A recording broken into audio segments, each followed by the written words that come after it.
Yes, we can. Okay. Yes, we can. Okay, thanks. All right, so thank you very much, Chair, and thanks to everyone for joining today.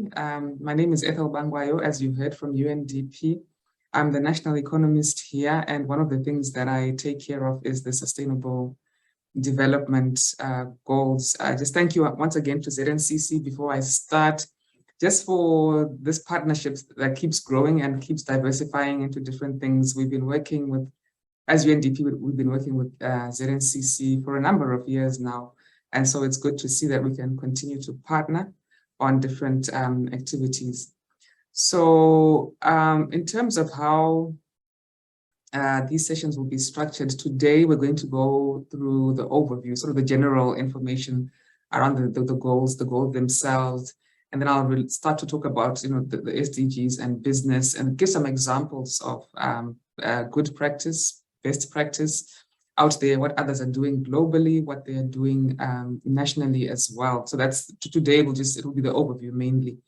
And then next week, I think it's the 9th. That'll be Wednesday next week. Yeah, the 9th of November. It's there. We'll take a bit of a deep dive into goals 1 to 9, and we'll talk about those and how some of the things you could think about in terms of mainstreaming those goals into your business where it's relevant. And then on Thursday next week, on the 10th, we'll look at the rest of the goals. And then I'll take you through some UNDP resources and tools and even funding opportunities that are related to the SDG. So I hope everybody is happy with that. And while I'm sharing my screen, I can't quite see participants and what they are doing. So if you have a question, for instance, if you raise your hand, I might not be able to see it. So please do just jump in if you have any questions, and we can talk about them. So just in terms of an introduction, the SDGs, just to sort of place them and locate them in history, are running between 2016 and 2030, and they are a successor to the Millennium Development Goals, or the MDGs. About 2012 or so, there was a realization that these development goals that the UN member states had set for themselves and for the world to work together were not going to be achieved by 2015.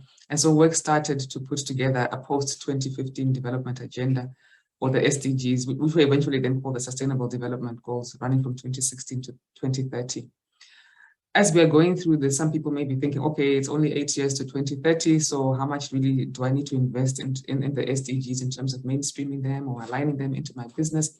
But I doubt very much that by 2030, we'll have perfect world peace. We'll have zero poverty, that the environmental issues will be gone. I believe that we will still have development issues that we need to work on, maybe under a different umbrella, maybe under a different name. But I would like to request that you look at these as being very much long-term goals in terms of global and what you can do as a business in terms of making a contribution. All right, so this is just a timeline. Sorry, maybe let me just move this so I can see my slides better. All right, so this is just a timeline. I mean, part of what I've described just now, and I will not go through this now. I mean, I'll let you go through this in your own time, but it's describing partly what I was talking about just now in terms of the process towards putting together the SDGs. And so at the UN General Assembly of 2015 is when they were then passed and adopted, and they started, and implementation started in 2016. Maybe just to say that each country was allowed to put together a position paper. So one of the differences between the MDGs and the SDGs was that the MDGs, it was what it was.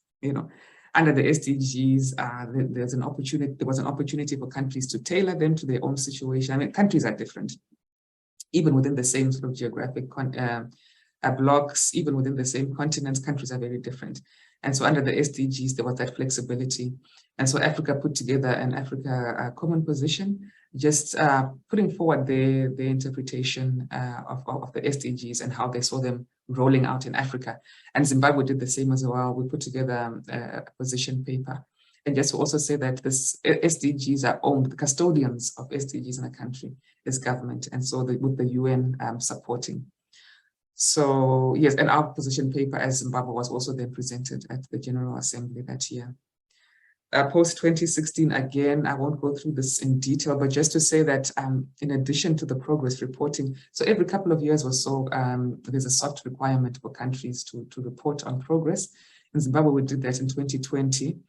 And why we didn't do it in 2017, 18 is because there's also something called the voluntary national review, where countries voluntarily can just report on their progress. It's not a full progress report, but it just really talks about challenges, about opportunities, and maybe a good practice that they can then share with others.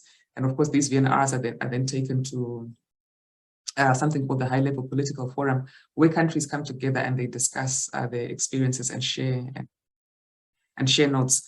And so that was done in 2017, and then another one was done in 2021. But in terms of a fully fledged progress report, that happened in 2020, but by the time it came out, it was early 2021, and I can share that if there's interest. So just in terms of an overview of the goals, many of you will have seen this picture or this graphic. I'll slide through it very quickly just to touch on the issues that are covered under the SDGs. And when we look at the MDGs, I showed you before, there were only 8 of them. 17 SDGs, and some people ask, why so many? Isn't this too much? Because beneath the 17 goals, we have 169 targets and 232 indicators, which is a lot really. But the balance, really, the decision or the dilemma was: listen, do we put together something small and easy to manage, something quick, or do we make sure that we're comprehensive? Because I mean, when we look at what's happening in the world today, there's so many emerging issues, so many things we've never seen before. And the decision was made, listen, since we're talking about leaving no one behind, you may have heard this as well, at the core of the SDGs is the idea of leaving no one behind. And so if we're truly going to leave no one behind, we need to be as comprehensive as we can be. And so in addition to continuing with some of the unfinished business of the MDGs, the SDGs are also looking at some of those new and emerging issues, like environment is becoming more and more of an issue, climate change, issues of innovation and technology as well, more of an issue. And so if I can just fly through this very quickly, and ask you as I'm going through to think about, as you think about your own business, which of these would be relevant? I'm going to talk about this a bit later, that there's no pressure. If you decide to do SDG reporting, there's no pressure to report on every single goal or even every single indicator. But if you can locate your business within these goals, and then you can start from there. And so SDG talks about issues of poverty. Number 2, issues of hunger, zero hunger. Some of you may be involved in the food spaces. Issues of health. Not too long ago, we had the problem of COVID to deal with. And we saw what that did to our businesses, to the economy, to livelihoods. And so maybe you can think about what you can start to do around health to ensure that some of that preparedness is in place to protect your business and your business continuity. Issues of education as well. Can you get the skills that you need? If you think, because most times we think, especially with small businesses, we think short term, but if we're going to be sustainable and run sustainable businesses, you need to take a longer term view in terms of, okay, the skills that I need for my business in the next 2 years, in the next 5 years, in the next 10, 20 years even, will I be able to find them, and what can I be doing as a business right now? So SDG number 4 deals with issues of education, literacy, completion, attainment, digital skills, and even just skills for industry as well. Then issues of gender under goal number 5, issues of water and sanitation, number 6, not only at the household level, but even in businesses, particularly for the manufacturers, but even everybody. Sometimes there are times when, okay, something's happened with the water and now the office has to be closed or the factory has to be closed for the day because there's no water. That has an impact on productivity. Issues of energy, this one's a clear one. If there's no electricity, then there's no production really, unless of course you've got then some form of backup power supply. But SDG number 7 looks at that, access to electricity. Even when we hear government talking about issues of rural electrification, it's all in there, but there's a particular focus on renewable energy. Number 8, jobs and the economy, when we start to think about, the people that you employ, the taxes that you pay, issues of occupational hazards. What does that look like within your business? Do you have those provisions in place to prevent those innovation and infrastructure, industrialization as well under SDG number 9, issues of transport, issues of our roads, freight, cargo, that sort of thing. When we're thinking about the AFCFTA, for instance, and how we can benefit as a country, how we can benefit as businesses, some of those issues within SDG number 9 become particularly relevant for us. Issues of inequality as well are SDG number 10, and migration are in there. Are people facing discrimination on any basis, so whether it's gender, it's age, it's nationality, whatever it is.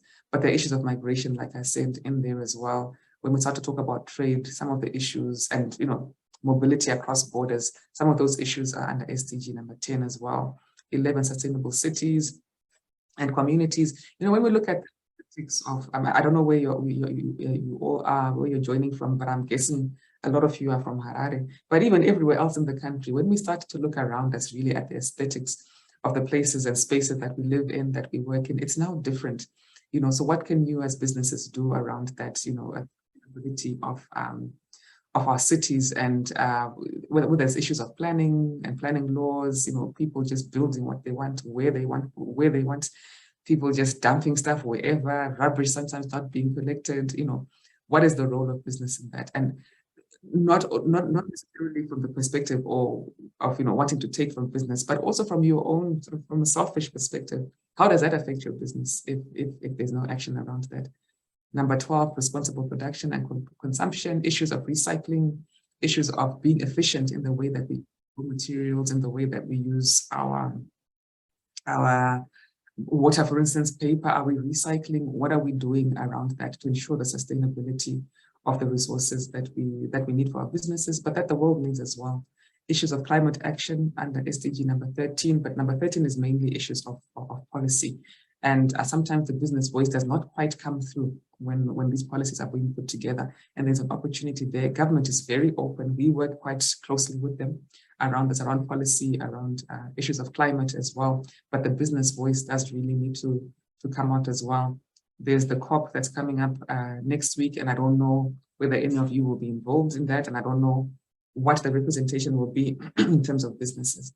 Life below water, when we think about our rivers, sometimes people think, but we're a landlocked country, so maybe this is about oceans and it's got nothing to do with us. But when we think about our rivers and our water bodies, in Harare, for instance, when we think about Lake Chivero and the state of it at the moment, and we think that that is our water source, what does that mean if we continue like that? Is it sustainable as a water source? What can business do, working together with government, working together with others? Life on land, forestry, deforestation, our mountains, anything that is land-based, our tourism, resources as well, under SDG number 15, biodiversity. What are you doing as a business, or are you part of the problem in terms of deforestation, in terms of biodiversity loss? Then issues of peace and justice, those sensitive issues around corruption, transparency, all of those are in SDG number 16. And then number 17 is partnership for the goals. How do we all come together to work together to advance these SDGs at national level, at global level, but even at local level? At the local level is where the work really happens. So I could work together as businesses, for instance, to ensure that this happens. All right, so the goals are categorized, if I can put it that way, into the 5 Ps. So you may have heard of the 5 Ps. People, planet, prosperity, peace, and partnerships. And just that categorization in itself just shows you that there's some relation between and among the SDGs. So goals 1 to 6, for instance, are to do with people. It's the sort of issues that affect people. Who's affected by poverty is people. Who's educated, it is people. Issues of health, gender, that sort of thing. Those are all the people goals. 11 to 15 are the planet. So when we start to think about our environment, our biodiversity, deforestation, like I was talking about, our water bodies, all of that is under the planet pillar. Prosperity, when we're talking about our economies, our businesses, and all of the issues that you sort of deal with on a daily basis, taxation, that sort of thing, revenues, employment, but also some of those important inputs to economic activity, like electricity, for instance, and innovation and industrialization. Those are goals 7 to 10. And then peace, sorry, that's supposed to be 16, not 1 to 6. But issues of peace and justice and inclusivity, issues of conflict as well, which are quite important, because can you imagine if Zimbabwe was a conflict zone, in that sense, what that would mean for your business? How successfully would you be able to run your business if there's conflict, if there's no peace? Even issues of crime fall under SDG number 16. And then, of course, like I said, number 17, partnership for the goals. And so these goals are interrelated. Like I said, there's a slide that's missing here. But anyway, I wanted to talk about the interrelatedness. So because they are interrelated, I think it might have moved. Okay, here it is. Interconnectedness of the goals. So because they're so interconnected, these goals, you need to take a 360-degree view of what you're doing. So you may have targets, you may set yourself goals in terms of the SDGs, and you may be doing a lot of good work, but sometimes that good work does have negative implications and direct negative repercussions. And so you really need to think about, what does this mean? For instance, I digitize or digitalize, what does it mean for unemployment? And an example that people like to use a lot is, the mobile network operators, they have those scratch cards for the airtime, which is great in terms of, that really helps in terms of helping, some of the poor communities to earn income by selling scratch cards. But now when we look, when people are done with them, a lot of times people don't always put them in the bin. So when we think about the litter and we look at what our cities and streets look like, a lot of that litter is coming from those. And so I know we can say it's not the fault of the mobile networks, but it is a negative consequence or impact of something that they did, which was quite good in terms of the SDGs, but it's affecting another SDG negatively. So if I can go back just a little bit. So I spoke about the 17 goals and the country positions and the flexibility. And so back in 2015, when Zimbabwe was putting together its country position, the government was aware, government and partners were also aware that, listen, SDGs, we all know that they're expensive to implement. Implementation costs money. And because of the economic situation, because of the tight fiscus, government was aware that they would not be able to throw money at all 17 goals at the same time. And so the decision was made to select enabler goals. And I know we talk about prioritization or the priority goals, but they're not priority in the sense that they are more important than the others. These are the ones that were identified as being catalytic in the sense that, listen, if we have energy, automatically business can now work, productivity will increase, revenue, even domestic resource from taxes. And so these are enablers. So when you look at them, so if people are healthy and they're educated, then they can work. So some of the things that we would think are obvious pressing challenges in Zimbabwe, like poverty, for instance, and issues like that, you won't see them here. But when we look at all of these things, if they are in place, if industrialization is happening, if there's innovation, if our infrastructure is in place and we have energy, and all of these other issues are addressed, then automatically now SDG 1 in terms of poverty is being addressed. So just SDGs, and I touched on this a little bit earlier, the world is changing, it's becoming more complex. There are more and more challenges and issues that we've never seen before. And so there was need for something to sort of focus global attention on these challenges that we are all facing globally and bring our efforts together in terms of addressing them. And of course, issues of inequality, economies have been growing, but they haven't necessarily been growing in a way that is inclusive, in a way that is just, in a way that takes everybody along. So there was need to sort of focus on that as well. Right, I'm going to share a little video and I hope the internet will be friendly to us. If not, I'll just skip it and we will carry on.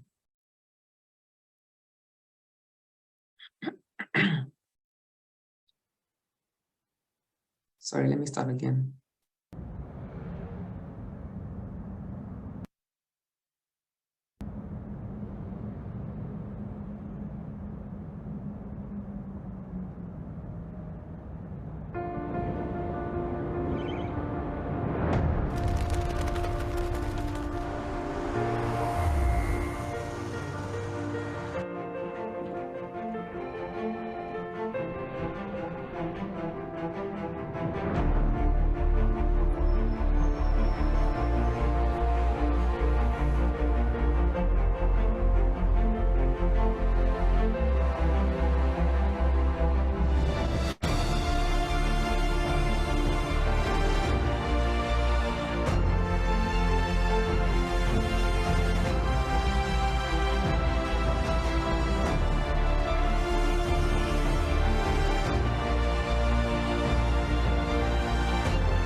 So yes, so the Avengers, I mean, I'll talk about them again just now, but it's those large names that Coca-Cola, Google, Microsoft, all of those. But I mean, it's not sort of limited to just them. This is for anybody really who's running business, and even just at an individual level. So there's as a to-do that we cannot afford these issues. We cannot afford to do nothing about them as businesses. Like I was saying earlier. These things do affect your businesses. If you can't find those skills that affects your business, if there's growing crime around the area where you do your business, that will affect you. If you can't, if competition is rising, if climate change, for instance, I mean, we see there are droughts, but more and more we are seeing some of these more, what can I call them? So more destructive tendencies in terms of climate change, not only the floods, but earthquakes in part of the world as well. What does that mean? And what will that do to your business premises, your operating premises, for instance? So these are all things that we need to be thinking about. If you don't innovate in the face of competition, you will be left behind. If we do nothing about the sustainability of our water bodies, sustainability of our raw materials, your business can't survive in that environment. So yeah, very much it is a to-do list, not only for business, not only for governments, not only for the UN, but even at a personal level, there are little things that we can do as well to advance the goals.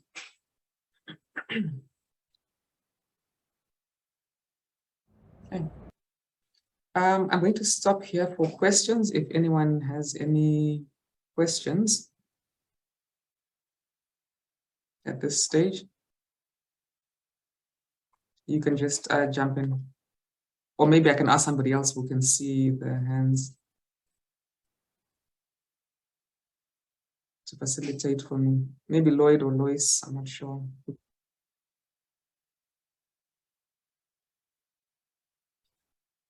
Okay, something in the chat. Are you ready? Yes, we are going to share the presentation. And if there are no more questions, maybe I can carry on. All right, so now looking going a bit closer, in terms of looking at business and the SDGs. I've got another video here. Maybe let me know, because I know people are joining using different gadgets. Would you like me to play it, or would you rather play it in your own time, and then I can just move on for now? Play it. Play it.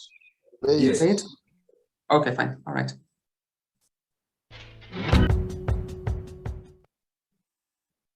All right. And I mean, the one thing that I would really like you to take away from that this video besides, sort of the size of businesses and global leaders who are involved and who are doing something about this, is that whole idea of, if you want something done, take it to a leader.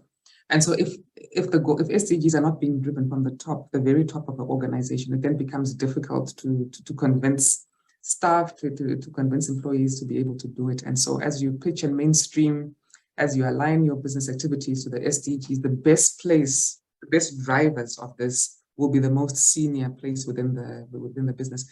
Excuse me. So it's either the senior management or preferably even the board. If you can get the board involved in driving this, you find that it's easier. So yesterday I was doing something similar. We're talking about the SDGs with the Business Council for Sustainable Development.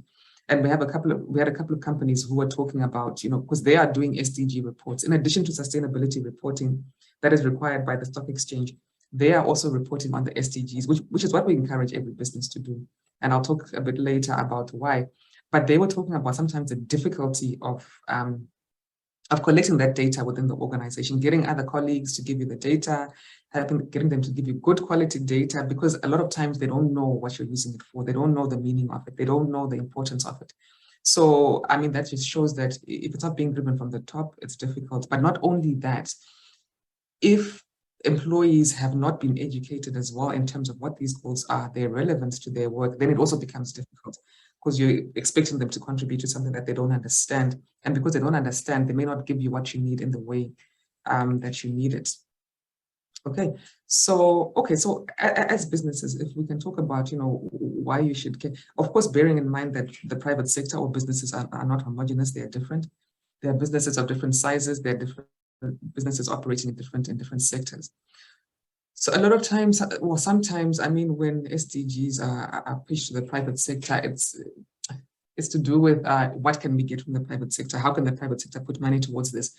But there's the other side of the coin, which is what the private sector can get from the SDGs.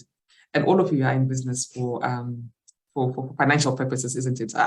We can't run away from this. Yes, some of your businesses are doing good. Yes, you're solving a problem. Yes, you're helping people, fair enough. But we know ultimately, if you were not making money, you would not still be in business. And there's no shame in that. It's perfectly fine, And so from an SDG perspective, SDGs can inspire new products, new services, but also government incentives. So here in Zimbabwe, if you employ young people, there's a certain tax incentive that you get from the government for employing youth. And that is part of the youth employment strategy and drive. But also investors are becoming increasingly conscious about issues of sustainability, about the SDGs, and there are some investors out there who are looking specifically for SDG opportunities and looking to see what your sustainability track record is. And so, which is why it's important to not only contribute to the SDGs, but also record and track and report on what it is that you're doing. It's a means of cost cutting, mitigating risks as well. I was talking about climate change and extreme weather events just now. If you haven't disaster proofed or flood proofed your buildings, for instance, and a flood comes along or an earthquake and you haven't done what you were supposed to have done, your business is going to feel that in terms of continuity.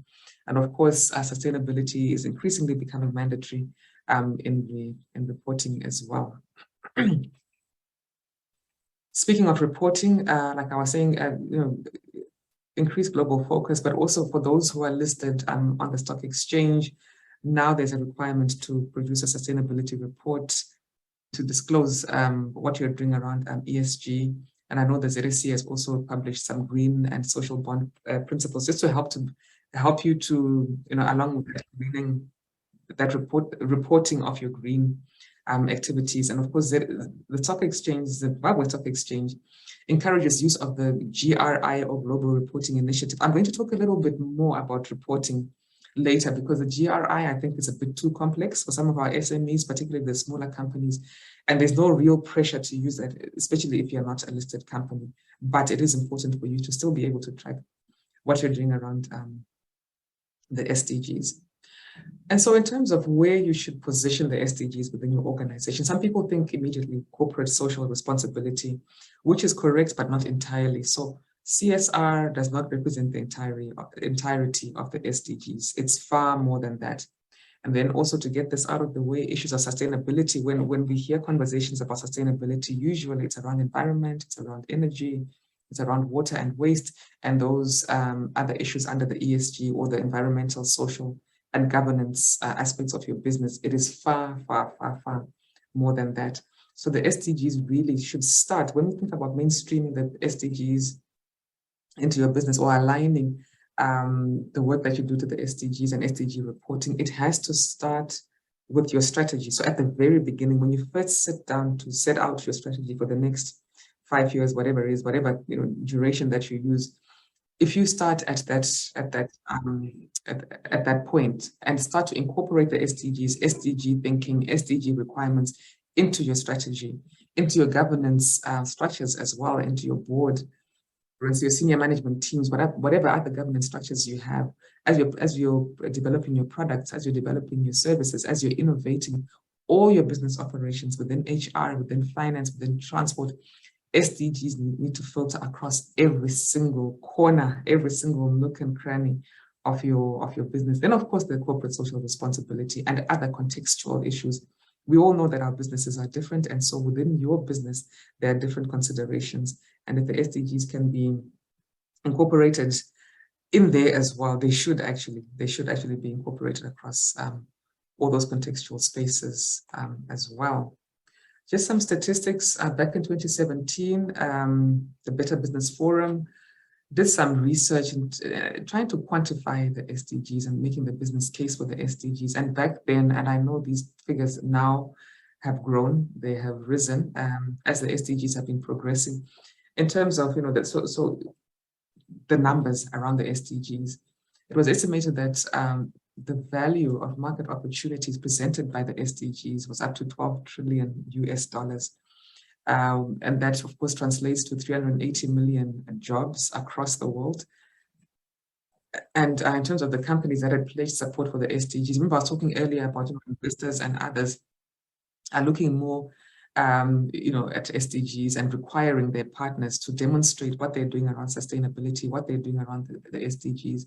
At the time, I think this was only 1 year into the SDGs, 9,000 companies had pledged their support, but of course this number has now grown. And back then when they quantified the net worth or the asset value of the investors who were looking specifically to make investments that were related to the SDGs, they were worth a combined $4 trillion US. And those are the ones who had reported. There were many others who didn't report, who didn't participate in this research. So that gives you an idea of how big some of these numbers are in terms of the business case. And just to show you that it is worth getting involved in the SDG space. And then again, a year in, only 13 of these global large companies had already realized $233 billion US worth of revenue from the SDGs. And it would be interesting to see now if they did a follow-up survey just to track progress and see where we are now. And so our Secretary General, Antonio Guterres, he has been quite instrumental in fostering some of those relationships with the private sector globally. There's something called the Global Compact, which I'll also talk about later. But he says, listen, we need business leaders to use their influence. Businesses are very influential. To use their influences, to use their resources, their partnerships for inclusive growth and for development opportunities. And no one business can afford to ignore this effort. There's no global goal that cannot benefit from private sector investment. And I'm going to show you that just now. So there are mutual benefits. Businesses require the SDGs in the same way that it's important. It's important for business to play their role in SDG attainment. And it is impossible. It's not possible as a business to thrive in an environment where the SDGs are not performing well. If we think about poverty, if we think about conflict, if there's poverty in the local area, people are not going to buy your goods or your services. They won't be able to afford it unless if you're sort of selling things like food or some of those necessities. Conflict as well, like I said earlier, if there's conflict in the area, it will be difficult for you to run your business and so on and so on. We can make a similar case for every goal. So businesses, the importance of businesses, you as businesses are very key drivers of economic growth. I can't imagine economic growth without business. I don't think it would be possible. Either businesses are important for employment, tax revenue, and many of these issues are covered under the prosperity goals. If you remember the pillars that I spoke about earlier, so under prosperity is where a lot of business action happens. And then, of course, business operations, they interact with all goals, and I'm going to show you just now. And there's a particular role around combating climate change when we think about emissions, when we think about where businesses get their raw materials.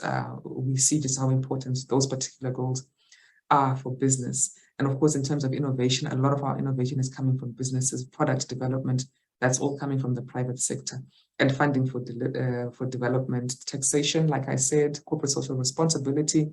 When we think back to the time of COVID, at the height of it, and some businesses that came to the fore and said, listen, we're going to help with PPE, and then even when there are issues of typhoid, others will come on board and help to provide water and that sort of thing as part of the corporate social responsibility. Tree planting day is coming up soon. We have a lot of businesses getting involved in that as well. Cleanup exercises, contributing to SDG number 11 on that one. And of course, the public-private partnerships for development. I think I've got another video after this. Shall I play it? Yes, sure. Please go ahead. Okay, fine. Let me just turn the volume down a bit first. Hello, my name is Filippo Veglio from the World Business Council for Sustainable Development. We work with 200 forward-thinking businesses to accelerate the transition to a sustainable world by making more sustainable companies more successful. The Sustainable Development Goals lay out a transformative agenda to tackle the world's most pressing socio-economic and environmental challenges. This blueprint for a better world provides the private sector with a powerful framework to translate global needs and ambitions into business solutions. We recognize that this agenda will not succeed without business leadership. In our view, business is key as an engine of employment and economic growth, as a driver of innovation, and as a source of finance. Consumers, customers, and investors alike look to business to be transparent and to act on a range of issues that sit at the heart of the SDGs. More and more companies are using the SDGs as a strategic lens for business decision-making. This is critical in our view, because companies that have a clear understanding of their SDG interactions will be better placed to unlock new opportunities, manage risks, and consolidate an enduring license to operate. Their success depends on collaboration. We would love to hear from you. Thank you. All right. So I thought maybe you would want to hear it from other businesses in case you think, what does the UN know about running businesses? Hello, my name is... All right. So the SDGs at work within your businesses. I'm going to touch on give an example of some internal actions that you can take around each of the goals, so all 17 of them, because sometimes it's if this is new to you, or maybe you haven't been doing much around it, you may think, okay, so what exactly can I do? What else can I do? And sometimes you have an understanding that you have about what it is that you are doing or you would like to do, and maybe it's not informed by whether it's the goal itself and what it actually covers. Sometimes the goals are not as clear cut. So when we think about SDG number 13, for instance, and climate action, immediately you would think about, what you can do around the environment and climate. But actually that particular goal is looking at policy, is looking at national strategies. Some of the issues that a lot of people think are sitting in goal number 13 are actually in some of the others, 14, 15, partly in 12 as well. So it's important to take sort of a detailed look, not only at the goals at the goal level, but also at the targets and the indicators, which we'll talk about later as well. But for now, I'll just go through all goals and talk about some of the internal actions that you can take. And just to also say that sometimes it seems like, it's extra work, it's a lot of work to be done. Not necessarily, because a lot of this work you are already doing, you may not have necessarily related it to the SDGs. You may not be reporting it. You may not even be aware that you're making a contribution to the SDGs, which is why it's worth taking that look into the targets and even at the indicator level. Okay. So under SDG number 1, one of the things that you can do, remember we spoke about, it's about reducing poverty, and you want to ideally start with your local area where you're operating from. And again, because I'm talking to businesses, I'm going to look at it from the selfish standpoint. Yes, there's a side where you're doing good, that's great. But if we think about it in terms of how it also affects your business, you don't want that poverty in your local area, because there's so many things that come with it, whether it's issues of crime, whether it's now lower revenue for you and your business. So you want to do something about it. It's a give and take, right? You give so that you can also take, so that you can also get something from that. So maybe you want to think about integrating micro, small, and medium enterprises into your supply chains. So instead of going miles away and getting your raw materials from there or flying it in from elsewhere, it may be good to look at your local area in terms of, how you can help those communities. So if it's farming, for instance, if it's a food business, maybe some of that farming, that agricultural produce, those agricultural supplies, maybe you can get them from your local areas, if it's appropriate, of course. Number 2, for those of you who are maybe involved in the food spaces, food manufacturing, maybe you want to fortify some of your goods and as a contribution towards issues of hunger and malnutrition, which all sit under SDG number 2. And I know there's a debate in Zimbabwe around genetic modification of foods. We don't want GMOs, the impact of those on health, fair enough, but just fortification. We see some foods, sometimes they've got all sorts of minerals and vitamins.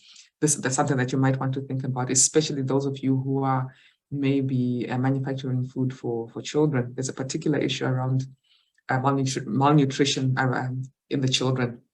But also under SDG number 2 are issues of smallholder farmers and the incomes that they get and their productivity as well. We hear a lot of times complaints about, from farmers about, the prices that we're getting. These are not fair market prices. They're too low. There are indicators in there around that. So it would be quite good to look to see, okay, fine, are we paying fair prices for these raw materials that we're getting from these farmers? And if there's any way that you can help as well in terms of increasing agricultural productivity, that would be great. some of the larger manufacturers, not only do they have the smaller farmers in their supply chains, but they also train them in terms of productivity and how they can do their farming better, how they can even turn the farming enterprises into businesses. Right. Number 7, I'm not going to go in order. So SDG number 7, use of renewable energy in your business. I know most buildings, most premises we're using sort of regular electricity, but a lot of people now are moving towards renewable energy. So not only are we being more efficient, not only are we saving electricity, but also it's, when you think about from your own perspective, in the long term, it's cheaper. So you're cutting your costs by doing that. And it doesn't have to be a huge thing like set up a whole solar plant or do anything big. It could be something as simple as using energy efficient light bulbs, or even using those light bulbs that have the motion sensors, so that they're not always on and you're not wasting electricity, or electricity and lighting when it's not needed. And these are small things that even in our homes we can afford to do. Number 8, employment. As you employ, how diverse is your workforce? Are you bringing young people in there as well? There are issues of youth unemployment in there under SDG number 8 as well. Occupational injuries I spoke about earlier. What have you put in place to prevent those and to reduce the risk of occupational injuries? Issues of taxation partly sit there as well, but mainly in goal number 17, which we'll talk about just now. Number 10, discrimination in the workplace. Is your workplace known as the kind of place where, as a young person or as a woman, you can never advance in this place? They look down upon you. They don't give you their glass ceilings. They don't give you those opportunities. When you look at your boards, if you have a board, when you look at your senior management team, what is the breakdown in terms of representation? But like I said as well, I spoke about AFCFTA earlier, issues of labor migration. Get involved in these conversations with government. Government is always very happy to speak to anybody who would want to speak to them about, the different things that they do. So whether it's on the migration and immigration side, whether it's trade, they like particularly to hear from businesses. Okay. SDG number 12, issues of recycling. Are you recycling in your workplace? What are you doing with waste paper when you're done with it? Are you just throwing it out? There are a number of businesses who are happy to come and collect that paper for recycling. What are you doing with your plastic? If you are in manufacturing, how are you recycling your wastewater, for instance, even some of the other raw materials that you use? Are you getting the most out of them, or are you just dumping them when you're done? We spoke about sustainability reporting earlier. This is where it sits. There's an indicator around sustainability reporting as well. And just to also say about the recycling, I mean, as you're recycling, it means you need less, right? So you're saving money that way, and you're cutting your costs. So if you think about all of these targets and indicators from the perspective of, how can I make more money out of them? How can I increase my revenue, or how can I cut my costs? It then helps you, it gives you a clearer picture of what else you can do. Illicit financial flows. We hear government talking about this all the time. This is quite an interesting topic locally as well. Is your business also involved in some of this? Sometimes we hear government talking about externalization of Forex and this sort of thing. Are you involved in that as well? Corruption issues, again, something that's quite topical in this country. As a business, what can you be doing? So if you do nothing as a business, for instance, around any of these issues, and let's say corruption, for instance, is the current situation sustainable, like for your business? Can your business really continue to survive if you take no action on some of these issues that are affecting your business? And you will find most of them within the SDGs. Issues of crime as well are in SDG number 16. What does that mean? Crime, what is the impact of crime on your business? We are hearing these days more and more of these break-ins, armed robberies, targeting businesses, looking for cash, because they know businesses are not banking their cash. So what can you do as a businesses to safeguard yourself? But what can you do together with others as well to safeguard yourselves, working, of course, with the relevant authorities? Number 17, issues of domestic revenue mobilization are in there. So issues of taxes. Are you paying your taxes? your invoices, how many sets of invoices do you have? Some people we know they have one set for Zimra, and the other one, it stays under the table, under the bed sometimes, but are you doing your part? What is the sustainability of the fiscus if government is not able to collect all the taxes that it should be collecting? So whether from individuals, whether from businesses. And already this is a difficult one for us here in Zimbabwe with the level of informalization. So already government is not getting as much tax revenue as it should from economic activity. But for those who are formalized, if you now also start to put things under the table, then we turn around and we say, oh, look, government is not doing what they should. Public service delivery is not what it should be. But the fiscus is tight, we know that. But of course, there are other issues that are, I'm not blind to the fact that there are other issues that come into this. But this is a debate, I guess, that you can have all day. So we won't talk about it now.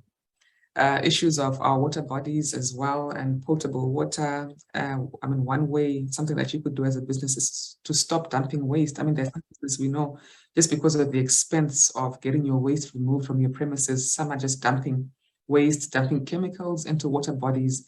And of course, that has an impact on water sources for drinking water. Then also we have SDG number 3, you can run staff well-being programs. Non-communicable diseases have become quite an issue even here in Zimbabwe, and more we are seeing companies increasing what they are doing around staff well-being programs. This is something simple that you can do for your staff internally. Even just health talks, just so people have the information they need to be able to take care of their health. And COVID also showed us the importance of staff well-being. When you think about, let's say, how much productivity was lost, how many man hours were lost just from people not being able to come to work because they were unwell. Some of us even lost colleagues as well. And so this really does have an impact on businesses. What is it that you need to be doing? What is it that you can do around staff well-being, for instance? There are other issues in there as well around, vaccines and vaccinations and health facilities and drugs and medicines as well. Whatever, maybe you're a manufacturer of medicines. That's your role. But what more can you do, and who else can you bring on board to help with that? Number 4, we're talking about skills. Earlier, apprenticeships. There was a time when there were a lot of these management trainee programs, a lot of apprenticeship programs, artisans as well, all sorts of things. But now we don't see that so much anymore. And in fact, what we see more of is a lot of young people posting in all sorts of places. Oh, I'm looking for internship. I'm looking for a few months, in a company. Who will take me? These are small things that you can do, which can then also benefit your business. So as UNDP, we worked with one of these local companies 2 years ago, on it wasn't a graduate traineeship as such, but it was an opportunity. What we had asked them was, we said, listen, we're trying to help these to see what we can do around youth unemployment and to help young people to equip themselves for the workplace. The jobs are difficult to come by, and a lot of young people who are coming out of the universities have the qualification, but they don't necessarily have the experience, and so it's difficult for them to compete for the few available jobs. And so we said to them, would you open your company up just for a few months, just so they can get that little bit of experience? And they agreed to that. 26 young graduates the recent graduates were placed in this company.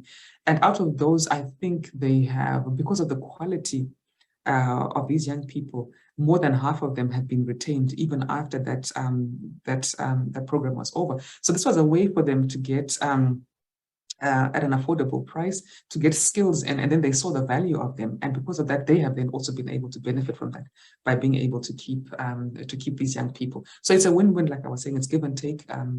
It's a win-win situation, really. Women in management, we spoke about, when you look within your own business, how many women do you have and what else can be done to ensure that both women and men get the opportunities to access opportunities, equal opportunities. Okay, I can't quite see my screen. I can't see what I clicked there, but I think that was goal number 9. Let me just move this. Okay. So number 9. Issues of emissions. Okay, thanks. Issues of emissions are under SDG number 9. So when you look at your production processes, how can you be more efficient? How can you reduce your emissions? This is particularly for the manufacturers, even those of you who are doing things like transport or who need to move around a lot. What can you do to reduce emissions? But also under SDG number 9 are issues of innovation and industrialization. How can you play your part, where and how in industrialization? How can you innovate within your business, not only around technology, but other means as well? Again, it comes back to benefit your business. Okay. Waste management, number 11, we spoke about this, but then I think what I wanted to talk about particularly around here is issues of, in our local, when we look at our streets, there's a lot of rubbish, a lot of waste, there are a lot of, ugly sights out on our streets. And as business, as much as it is the role of government and the council, we always say this, and it's true. But if it's not happening and it's affecting your business, what can you do where you are to be able to contribute to the solution? Reforestation, like I was saying, tree planting day, we know a lot of people, this is something easy, really, just buy a few trees, get staff to plant them in the community, maybe with schools. We see a lot of businesses doing this. Contribution to policy, I've already spoken about this under goal number 13. And then number 14, similar to number 6, don't pollute the water bodies. But maybe those of you who are involved, there are some whose businesses are centered around water bodies. Maybe it's fishing, for instance, selling fish. Issues of overfishing are in there as well. How can we ensure that we're replenishing these stocks so that we can continue to run sustainable businesses as well, but also to sustain these natural assets that the country has? Okay, so those were the internal actions. I'm going to look now at the external actions and how externally the SDGs can affect your business. So these are things that you may not necessarily have be able to control, but they are still affecting your businesses, and there are issues that are around the SDGs, and then maybe that can also help you start to think about what you can do to be part of the solution so that your business does not suffer as much from the negative repercussions. And so, I mean, when we think about some of these are things that we're very familiar with, rising poverty levels. A lot of businesses are talking about, our revenue has declined, has been reducing over the years because the economy is struggling, poverty is rising. So of course, that's going to touch your business. What can you do to ensure that, or at least to help try and reverse this trend in terms of hunger? I spoke before about the prices that we pay smallholder farmers in particular. Number 3, lost hours, I spoke about. Again, these are all things that we cannot control, but they are all issues that are in the SDGs, and they are affecting our businesses, sometimes negatively, most times negatively as well. And so if you need motivation to do something about the SDGs, to play your role, these are some of the reasons why. Sometimes you're struggling to get the skills that you need. So what are you going to do? I mean, it's easy to complain. It's easy to talk about, what government should be doing. But if it's not happening, what do you need to be doing? And also, how can you work together with government to be part of the solution? Issues of gender as well. There are a lot of people who say, listen, we're not safe. Lately, we're hearing more and more about, people being mugged, carjackings. Ladies in particular are a particular target. And so what is it that you can do around issues of crime and protecting your female staff as well? Council water, sometimes it's not there. You have to stop operations we spoke about. And I'm sorry if I sound like I'm repeating, but I thought it would be good to have some of these things written down. So as you take this and you look over it again, I'm hoping you will look over the presentation again. In your spare time, you can start to think about some of these issues and what you can do. Power cuts are quite costly, to our businesses. And even if you have installed backup power, it comes at a cost. It's not for free. So your business does feel it. You are having to spend on that, Skills, again, under SDG number 8, I spoke about that. Innovation, increased competition. You can't continue to do the same thing you've always done. Competition is increasing. We are now in the information age. People can get information on literally overnight on the internet, on YouTube. By tomorrow morning, I can know how to make dried mangoes, for instance. I can know how to do whatever it is, A competitor can come out of nowhere.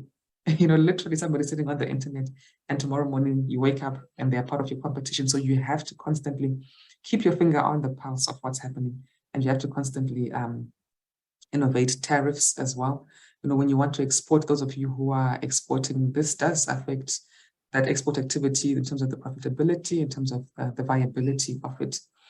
Public transport, there are indicators within goal number 11 that are to do with, our roads, our transport systems, and whether people can get to where they need to get to using public transport.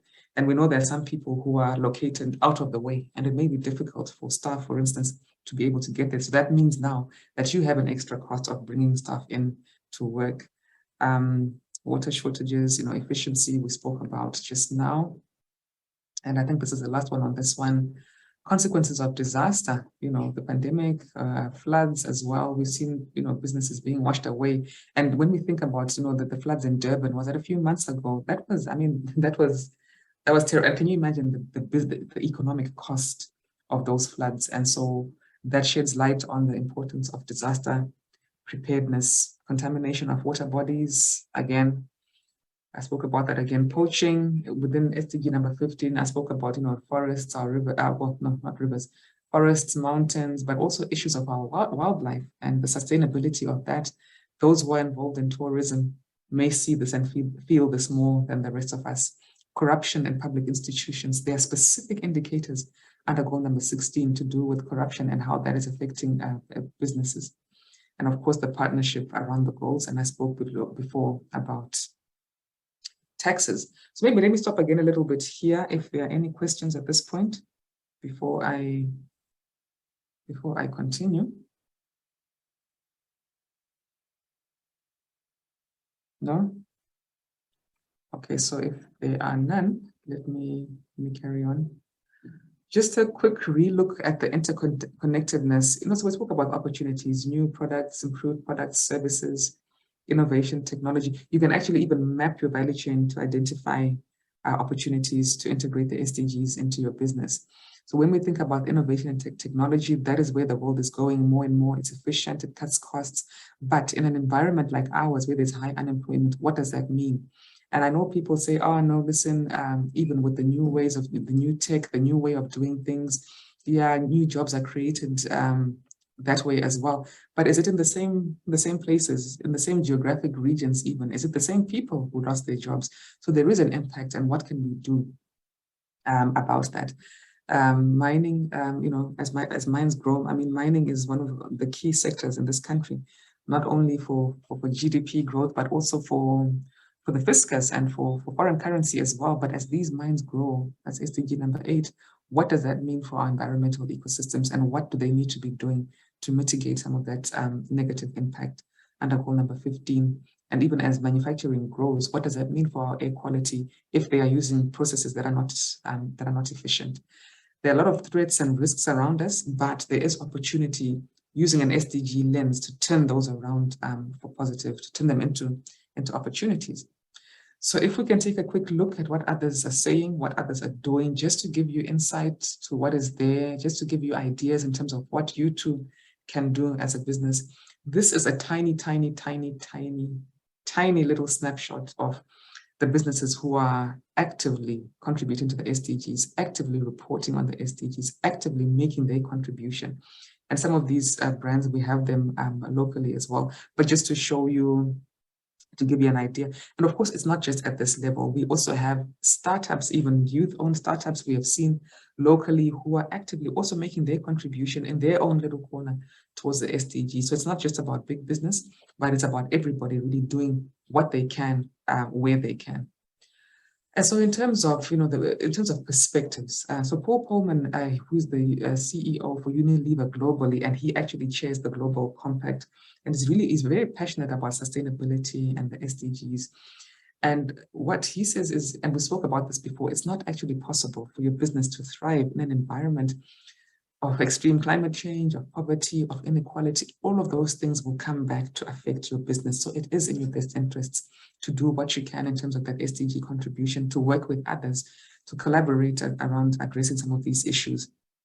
Safaricom, they changed perspective and they said, listen, let's look less at what we can get out of the SDGs, but more at what we can give in terms of our SDG contribution, but look at what we can get out of it. So when you take that lens, sometimes it's clearer to see what you can do. And Toyota says, you know what, we took these SDG challenges and we used them as a source of inspiration for innovation. So they actually have a number of products, even cars that they've developed over the years as a direct result of doing, as a direct result of the SDG action and a result of doing the SDGs, if we can put it that way. Econet locally, they are doing a lot. I mean, they've got their DPA arm for renewable energy. They do a lot around education as well, scholarships. I mean, there's a lot that they're doing. And not only are they making that contribution, but they are also reporting. And so this is a snapshot from their annual report. And yes, we know Econet is big, but even as a small business, you can do this. We've seen small little businesses doing this as well, just tracking and reporting on what they are doing around the SDGs. And just to also say that there's no pressure. You don't allow yourself to come under the pressure of having to report on everything. So this is Econet, and they have selected, I think it's about 10 or so goals that they said, okay, these ones are relevant to us. They are the ones that we are going to report on because we are doing something around them. You can start with one, it's fine. You can even start with one indicator under one goal. That's okay too. Then maybe a few months down the line, you add 2 more. Maybe next year you add 6 more, or whatever it is. It has to work for you. Because if it doesn't work for you, then you will soon give up. It will turn out to be quite difficult. Tonga Hewlett, they are doing the same, and this is from their report as well. So they've sort of got a general overview on the left in terms of the goals that they have selected for them, and then they've gone on to report under each one of those to talk about what they are doing. So there is no sort of global standard. Maybe I'll talk about this later as well. There's no global standard for how you report on the SDGs. So like I'm saying, do what works for you. Start where you can with what you can, with something that is workable and doable for you. And so this is Safaricom, another video, just so that you take a break from listening to my voice. So I'll play this video from Safaricom. If the internet is friendly, I'll be able to play it. If not, I may not be able to. Okay, hold on. Can you see anything from your end? Let's try again.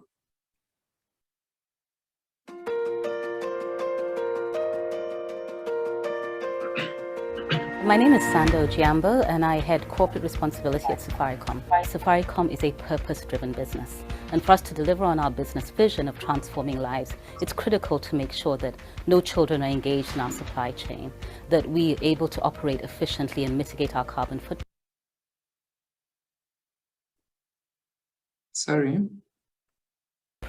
And really, most importantly, for our business and for Kenya as a whole, is to have transparent business that is corruption-free. Safaricom has been a participant of the UN Global Compact for a number of years. The 10 principles have been critical to our sustainability strategy. Interestingly, the 10 principles very much align to the 17 SDGs that were announced much later. So for us, it gave us really a head start in understanding what principle-based business was. As a participant of the UN Global Compact, we've been able to access resources, trainings, and convenings that have been of benefit to us as Safaricom. As a lead company, we've also had the opportunity to showcase some of our work. We've certainly also played a role in growing the local chapter of the Global Compact Network Kenya. Obviously, sustainability can't be practiced in isolation. So the more people they are doing responsible business in Kenya, the better business is for Kenyans as a whole. Because the global goals have a clear call to action to the private sector, we've integrated 9 of the goals into our business strategy. So it's about delivering relevant products and services and also providing value to our customers in Kenya. If you look at what the future for humanity is, it calls for private sector to work very closely with civil society and government. Very rarely do these 3 partners sit together for dialogue. The global goals provide us with that opportunity, and the Global Compact provides us with that platform. So by 2030, we hope that our business strategy of integrating 9 of the 17 SDGs will have worked. The time has passed when the business of business was solely business and profitability. Business needs to play a more transformational role within society. And we believe that the principles of the UN Global Compact can help guide a business towards how to become more of a purpose-driven and principle-led business.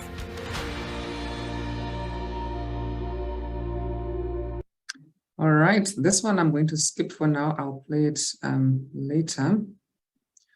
Right, so if we can look at whether you are really contributing to the SDGs. Remember earlier I said, if you look at the goal, at the level of the goal only, you may think you are, but you are not. because sometimes what you think is sitting within a goal or within an SDG is actually not. So there are 3 levels. There's the goal level, there are the targets, the 169 of them, and then there are the indicators, 232 of them. My recommendation is that you target the target level, but those are sort of doable actions. It can be quantitative, you can put the numbers in there, it can be qualitative, you can just narrate what it is that you're doing. But if you really want to get into the figures, then maybe you can go to the indicator level.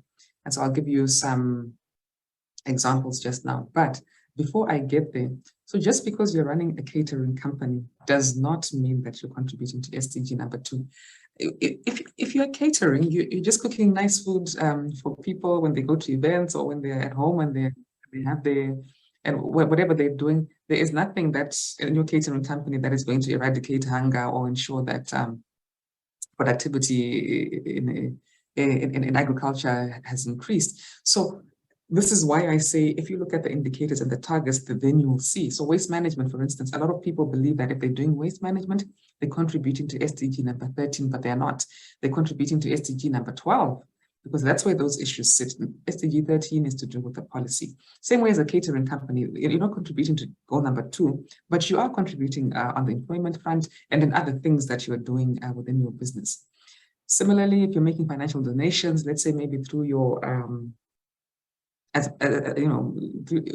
your communities at individual level, even as a business, you are not necessarily contributing to SDG number 1 unless you can locate where exactly you are doing that after you look at the targets, after you look at the indicators. So that it's not necessarily the case. So sometimes you can think that you are contributing to something that you're not actually contributing to.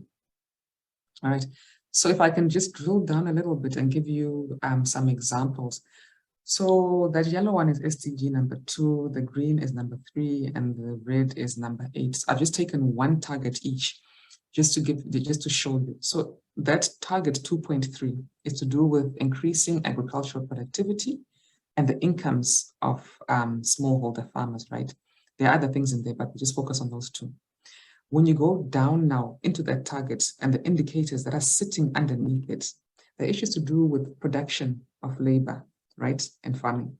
There are issues to do with actual incomes of the small-scale farmers.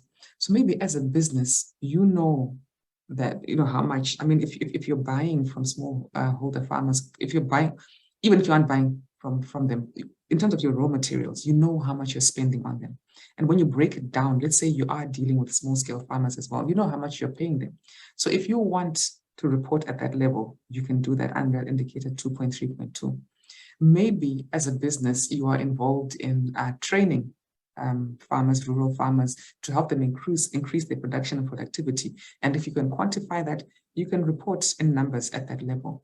But for a lot of people, a lot of business, it's enough to report just at the target level to say, listen, in terms of increasing agricultural productivity, we are working with these small-scale farmers, we are training them in, I don't know, how to grow sorghum, for instance, whatever it is, how to grow small grains in light of climate change, and whatever it is, it's perfectly okay to report at that level and with that sort of narrative. Similarly, number 3, there's a target in there in terms of reducing mortality from NCDs, non-communicable diseases. We know that these are becoming more and more of an issue: heart disease, heart issues, cancer, diabetes, high blood pressure, all of these things. And we are seeing a lot more people doing more in terms of their health, doing more to help their staff, whether it's exercising. We have a gym here at UNDP, we have regular health talks. Some businesses are doing that as well. And that's something that you can do, whether you report on it or not. It's something that you can do in terms of making your contribution. But now when you want to report, very easily you can say, listen, we trained, I don't know, however many staff you have X number of people, now know a lot more about cancer or how to avoid diabetes or blood pressure, whatever it is. It's your own language based on whatever you've been doing. There's an indicator under SDG number 3 as well around suicide and suicide mortality. More and more we know that mental health issues are becoming more and more of an issue, and there's a lot that you can do at a company level. Counseling, we also have a counselor here, offering counseling for your staff, offering mentorship even help with that. Your mentor can also help you discuss some of these issues. I mean, some of the stress is coming from just running a business, right? So there's a lot that can be done, just awareness as well, helping people, with information about where they can get help. There are a lot of different things that you can do around that as a business. Number 8, I thought I would include that because a lot of business activity sits here within goal number 8. There's an indicator under this particular target around earnings and around unemployment. So just by virtue of running a business and having people in employment, you're already contributing to 8.5.2 in terms of reducing unemployment, but also the earnings. How much are you paying people? Is there a difference between what women are paid, what young people are paid, what men are paid? What does that look like within your business? All right, so in terms of the stakeholders and the roles here in Zimbabwe, I'm going to talk here about the role of government and the UN. So at a country level, each country is responsible for ensuring that there's leadership, there's coordination around the SDGs. It's responsible for monitoring and measuring. I spoke about the SDG reports and the voluntary national reviews. There are even now voluntary local reviews where they go at national level to look at towns. If a town, for instance, says, listen, we want to take a look at our SDG progress and how far we have come as a city. Vic Falls is the latest one that was done. They approached the UN for help with that, and they worked with the Ministry of Public Service, Labor and Social Welfare, who are the custodian within government. Of course, also issues of alignment and mainstreaming. So on the government side, the Office of the President and Cabinet provides the oversight for SDG activity. So even the reports and the reporting is done within Cabinet as well. The Ministry of Public Service, Labor and Social Welfare, they're the ones who are responsible for coordinating activity around this, for leading on the reporting, and for bringing everybody together, which is coordination, I guess. And then on data, on the side of data, we have Zimstat. They provide the data for that. On the UN side, the Resident Coordinator's Office coordinates the UN system around the SDGs. UNDP has what we call an integrator role, which touches on coordination, but it's more about helping with the integration of the SDGs within the country across different sectors. And then the whole UN system and partners will then take care of the implementation. The Road to Dignity report talks about the goals and how it's important for them to be integrated, not only into national planning, but also into policy. Policies need to be conducive for SDG action, and then also into budgets and within our laws and institutions and across all sectors as well. Just quickly, if I can run through, so depending on what area you are working with, maybe you want to collaborate with the relevant government ministry, maybe you want to liaise with them because the various ministries are then responsible for coordinating activity within the different sort of thematic areas. So issues of livelihoods, for instance, under goal number 1 would sit within the Ministry of Labor. Issues of hunger, obviously, mechanization as well, that comes with that, Ministry of Agriculture. For goal number 3, it's the Ministry of Health. Goal number 4, it's the Ministry of Education, although we have 2, right? There's the higher and tertiary, then there's the primary education. So the various arms of, the various ministries of education would be responsible for that. Gender, the Ministry of Women's Affairs, Community, Small and Medium Enterprises. It's a long name, Small and Medium Enterprises. Goal number 6, the Ministry of Environment, Water and Climate. And I think the name is even longer than what I put there, but anyway, it's that ministry. Issues of energy, goal number 7, there's a Ministry of Energy. Number 8, partly within the Ministry of Finance and Economic Development, but also elements sitting in other ministries as well, like the Ministry of Industry and Commerce. Some of it will also sit within the Ministry of SMEs as well, Ministry of Women's Affairs. Issues of innovation, goal number 9, that's the Ministry of Industry and Commerce primarily, but the Ministry of Transport as well would also come in there under some of the transport and freight targets and indicators. Number 10, again, is the Ministry of Labor, but there are elements, of course, that will sit in other ministries. So for each of these, the ministry that I've got listed here would be the main one. But of course, there are elements of each goal that will sit elsewhere. Number 11 is the Ministry of Local Government in terms of our urban spaces. And then number 12 will sit mainly within the local authorities. But the Ministry of Local Government would also then at the national level cover those issues. Goal number 13, the Ministry of Environment. Number 14, Environment again. 15, the same. Number 16, mainly the Ministry of Justice. And then number 17 sits across a number of them. But in terms of the national budgeting issues, that would be the Ministry of Finance. Okay, maybe if we can bring it home just quickly as we start to think about drawing to a close. The SDGs, sometimes we think about them as work that is done by the UN, that is done by government, maybe something we can do at, in our businesses, but even at a personal level, within our communities, the SDGs touch our lives, and there's a lot that we can do. So under goal number 1, for instance, I've just got a few examples here. When we think about issues, so there are a lot of issues that we would not think can be found in the SDGs, but they are there. So for instance, when we think about tenure, land tenure, some of you own land, some of you are fortunate enough to own land. You have a piece of paper for that land that you can take to the bank and borrow against. Maybe you do, maybe you don't, but there's an indicator around that under SDG number 1. Within our African context, a lot of us find ourselves looking after relatives who are either elderly, who are either unwell. It's something that we do, but under SDG number 5, if you can believe it, there's an indicator around that. The only debate really is the fact that it's listed under unpaid care work. And some people would ask in the local context, okay, can we really consider this to be work? Can we even consider it to be work that we're supposed to be paid for, or is it something that we just do? Again, as I say, it's a debate. I'm not going to debate it either way, but it is found in the SDGs and under goal number 5. Number 6, at home, sometimes if you're lucky enough to have water coming out of your tap, in Harare, I know for sure our water is color-coded. Sometimes it's green, sometimes it's gray, sometimes it's brown. Sometimes you don't even recognize the color of the water. There are specific indicators around that under SDG number 6. And these are things that are happening in our homes, and they are there in the SDGs. Number 8, this is a problem, a huge one that we have in this country, where we have a lot of these qualified young people just can't find jobs. And some of you have them within your homes. You don't know what to do with them. You don't know how to help them. That's within the SDGs as well. Informal settlements under SDG number 8. There are a lot of them springing up as with the rise of, poverty, with the rise of rural to urban migration. We are seeing our urban spacing really struggling under the strain of having to cater for numbers that, that have not been planned for.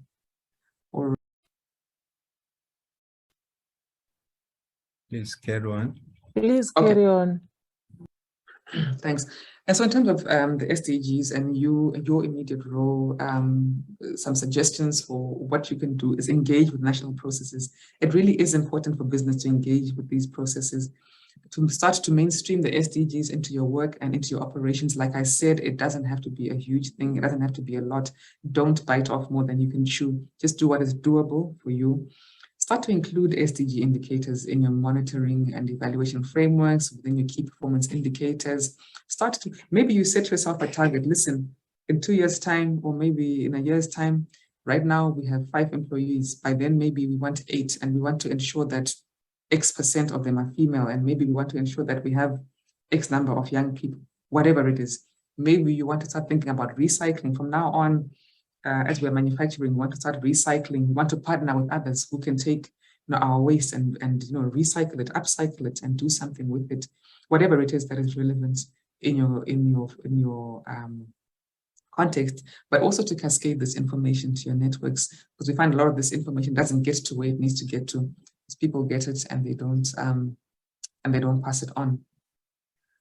So SDG success requires awareness, which is part of what we are doing now, and which is what I was saying just now about sharing some of this information with others within your circles. It requires domestication and localization. Unlike the MDGs, like I said, we have that flexibility to localize and to make it relevant for our context. But I would even go on to say to individualize it, for your business, for yourself at home as well. We need to mainstream it into our everyday work, because if it's a standalone thing that's sitting on the side, we will never really do it 100%. It needs committed funding at the national level, but also there's some businesses who are able to invest in SDG projects, which we're going to talk about, I think, in the 3rd session. And then it also requires the involvement of stakeholders. It's not the job of government alone. It's not the job of the UN alone, but it's everybody's job. It's everybody's responsibility even to all come together to see what we can do together as we pull towards and push towards 2030. So in conclusion for today, I would really request that you remember and start to think about the fact that SDGs can and do impact your bottom line. In fact, maybe it's supposed to be do, not just can. They are affecting your bottom line already, whether you know it or not, whether you want them to or not, whether you want to acknowledge it or not, it's already happening, either for positive or for negative. They can inspire innovation, new products, new services. You know, we hear that businesses, and I've heard this said a lot, that, you know, a successful business is one that exists to meet a need or to solve a problem, right? And you can look at the SDGs as a set of either 169 at the target level or 232 at the indicator level, 232 problems that you can solve using your business. You know, you can select whatever is relevant for you and use that as inspiration for new products like Toyota has done, like many others have done. It's not just about corporate social responsibility. It's not just about the environment. It goes much wider than that. The SDGs touch all parts of your business. So as you're integrating and mainstreaming, you should do so within all parts of your business, and you must take a 360-degree view, because there are negative impacts and repercussions from some very well-meaning work and some very good work. And you too have a role to play. And you should be playing that role as much as possible, whether it's at home, in the community, at church, social places, in business, wherever. And so I think I'm going to stop here. Yeah, I'm going to stop here. And if there are any questions, I can take them. Over to you, Lois, or Lloyd. I'm not sure who's facilitating.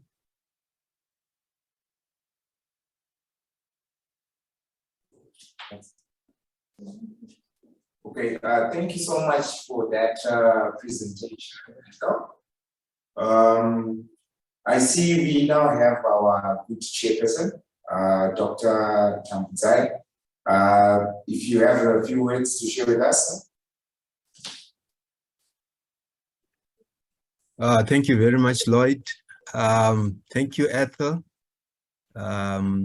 Sorry, I was in another meeting. I could not join on time, but I was in for quite a time, and certainly I enjoyed the presentation and the insight, you know, coming from your presentation. And realizing that it's quite relevant to all of us. The SDGs, the issues of sustainability are critical, not just for us, but even for posterity and the future. Indeed, I think all participants really benefited and are going to ensure that awareness is not just the responsibility of the UN, but our responsibility as we go back to our companies. The issue of reporting, very critical. And of course, more critical for our businesses is the issue of SDGs and innovation.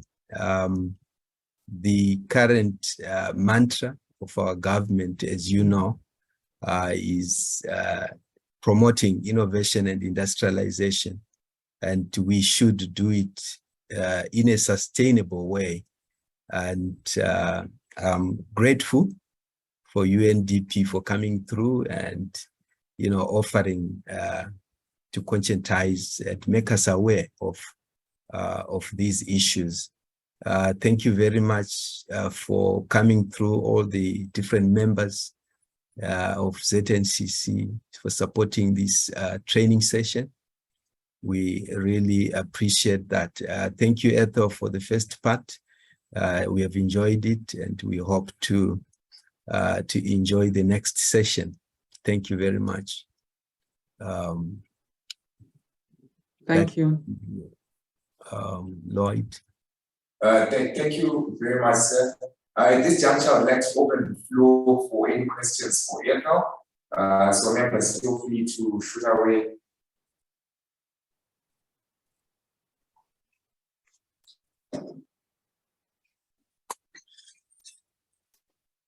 And some of you can actually use the chat box as well, so that Ethel can see questions.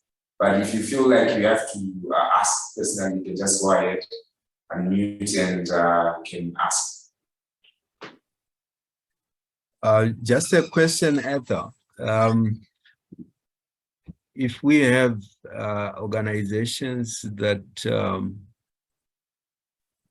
want you to come through to maybe conscientize their employees and personnel, what's the procedure? Yes, we are always very happy to do that. In fact, we've done it for a number of others. That's something that we're always very happy to do. You can always reach out and we can come through and do that for you.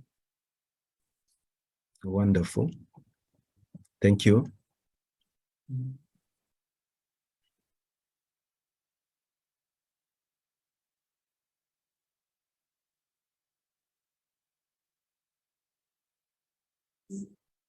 I see there are no questions. It seems that Ethel, you did a sterling job. So maybe over to you for closing remarks. Thank you. It's either it was a sterling job or nobody understood anything, so they don't even know what to ask. No, I'm sure we completely got you. All right, but, okay, no, but just to thank you. I mean, like I was saying at the beginning, we really do value this relationship with ZNCC. One of the things that, one of the topical things at the moment is just this relationship between ourselves and private sector, between governments and private sector, and just this question about the role of business, the role of the private sector in development. And so for us, we see this as a very important, ZNCC as a very important partner. And like I was saying, that this relationship is a few years old now, and it's good to see that we can continue to give and take and to add value to it. So we are always here, we're always willing, we're always ready to assist in any way we can. And just to also thank those who have joined as well. Sometimes you work and you're not sure whether anybody really cares, whether anybody's really listening.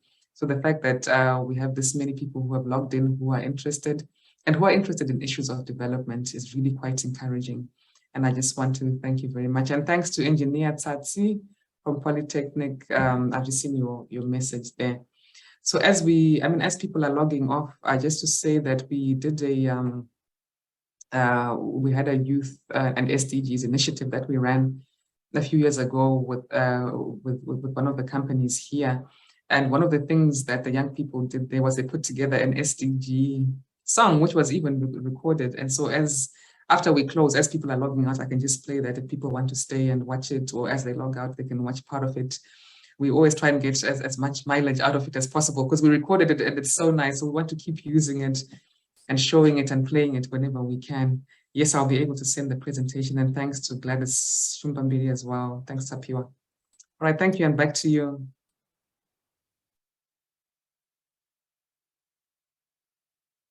Thank you so much. Thank you everyone for attending the first session. So there are 2 more sessions left. So we will be seeing you then. All right, thank you so much. Have a great day. When are we seeing you, Lloyd?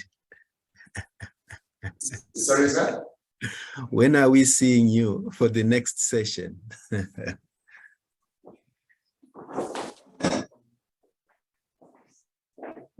Now I was saying, what time is the next session? Yes, it's on the 9th of November. So it's next week, Wednesday, the 9th, at the same time, 9 to 11. Yes, thank you very much.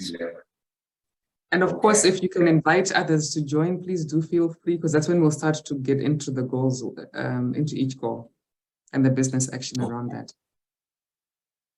Noted. Thank you so much once again. And Thank you. have a great day, Everybody. Thank you. Yeah. And maybe our song, Edgar. Okay. The vision is clear. Sambal my SDGs into all. Sustainable. So Bread with no butter, sad face, ain't no to the hunger. Shanda, so tomorrow could be better. If no one's gonna do it, then you better do it wega. Kungamanya manya just to make it dollar. You're a feeble, you're a boss, and you a baller. Not forgetting all the hard-working brothers. Power to equality, forget the Mabas gender. nabantu, umuntu ngabantu. Ongane udala ngumuntu. We leave nobody behind. Yeah. Leave nobody behind. Leave nobody behind. Upon all us out of this time. SDGs, let's come together on the same goal. We need to take action. We need quality education, peace and justice in our nation. Atidi kusafa in our nation. Safe energy, safe remedy. Come together, let us speak poverty. Tinoda innovation, more industry. Responsible consumption. Mabas nabantu, umuntu ngabantu. Ongane udala ngumuntu. We leave nobody behind. Yeah. Leave nobody behind. Leave nobody behind. Upon all us out of this time. SDGs, let's come together on the same goal. But water is life, is something is peeling out. But the same water ngola ngabe something sifang out. So sacela liskine ngakafika ezindlini zethu ngoba lathi sifuna ukupheka phela ngamanzi abutsheleza njalo manzi nikunihlanzi sifuna ukuphila. So sacela abantu emadamu lengajikela izinto njalo ungaqeda udawula ungajikeli phansi ifake ibhili. Can't you see the right thing, keep the city clean. Akulo munye ophezulu komunye sonke we equal. Akulabanye abangcono labanye sonke siyafana. Umahamba yethu ngikutshela ngeke yekhashana singayenza okunenge zonke lana sikabamba nabantu. Umuntu ngabantu. Ongane udala ngumuntu. We leave nobody behind. Yeah. Leave nobody behind. Leave nobody behind. Upon all us out of this time. SDGs, let's come together on the same goal. Remember the city lights, the beauty, the streets at night. Runako tiny side, protecting your own chimbo day. My body, my temple, my everything. Don't need your approval, yeah, I'm a queen. And all of the men know that you're a king. Good health and good wealth, it's a simple thing. Iwan way I want to fema. Masango tema. Mangwana rindorema. And there'll be no one to SDGs are for blame. you and me, so you need to make them be. Got you got the future. Shamari Yangsa we live like kings and queens. Mabas nabantu, umuntu ngabantu. Ongane udala ngumuntu. We leave nobody behind. Yeah. Leave nobody behind. Leave nobody behind. Upon all us out of this time. SDGs, let's come together on the same goal.